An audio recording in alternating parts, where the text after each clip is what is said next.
Assalamu alaikum. I am Sajad from Paragon Academy, Badin, advanced level.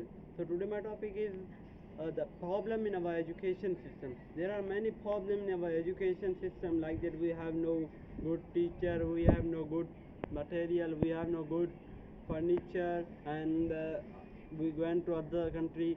They have a good material, they have advanced level material, they have a good furniture, they have a good building for the school, and in the school they have a co-education system. In the Pakistan we have no co-education system, and we have no good building, and the four pillar men, they join and they make a good environment.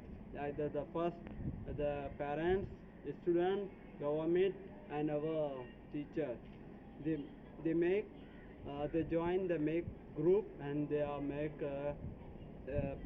educational environment, so that is good.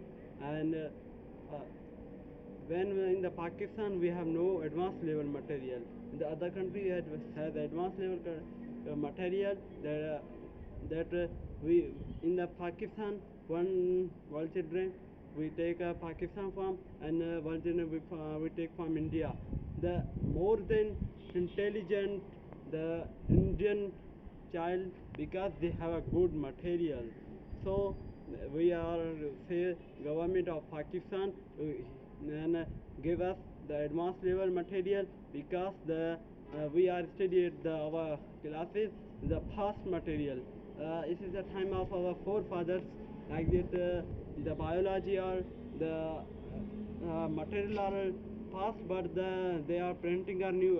We say the material are new, but the material are not new, but the printing are new. We say the government give us the good material. Thank you.